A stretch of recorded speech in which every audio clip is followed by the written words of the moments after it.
ચીથોડી ગામના સરપંચ હિંમતભાઈ રામાણીના વરદ હસ્તે ધ્વજવંદન કરવામાં આવ્યું। કુંકાવાવ તાલુકાના ચીથોડી પ્રાથમિક શાળાના પટાંગણમાં 80મો સ્વાતંત્ર્ય દિન અત્યંત ઉત્સાહ તેમજ દેશભક્તિની ભાવના સાથે ઉજવવામાં આવ્યો હતો। આ કાર્યક્રમમાં ગામના સરપંચ હિંમતભાઈ રામાણીના વરદ હસ્તે ધ્વજવંદન કરવામાં આવ્યું હતું। ધ્વજવંદન બાદ ઉપસ્થિત તમામ ગ્રામ્યજનોએ રાષ્ટ્રગીત ગાઈને તિરંગાને સલામી આપી હતી। આ કાર્યક્રમમાં શાળાના બાળકોના વાલીઓ તેમજ ગ્રામ્યજનો ખાસ ઉપસ્થિત રહ્યા હતા।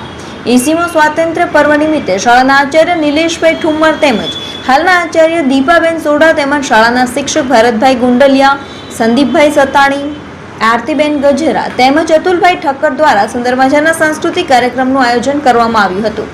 શાળાના બાળકો દ્વારા અલગ અલગ કૃતિ રજૂ કરવામાં આવી હતી।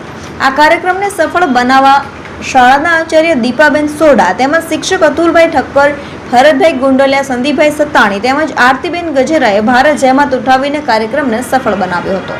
હિંમતભાઈ રામાણી ગામ ચીથોડી 80મો પ્રજાસત્તાક દિન ઉજવણી કરવામાં આવી ભવ્યથી ભવ્ય અને ગામના બધા આગેવાનો, ગામના વડીલો, માતાઓ, બહેનો તથા બાળકો ભવ્યથી ભવ્ય આનંદથી આ ઉત્સવ ઉજવ્યો છે અને આઝાદીના પર્વ નિમિત્તે જે આઝાદી આપણે અપાવી છે એવા શહીદોને વંદન કરી જય હિન્દ, જય ભારત।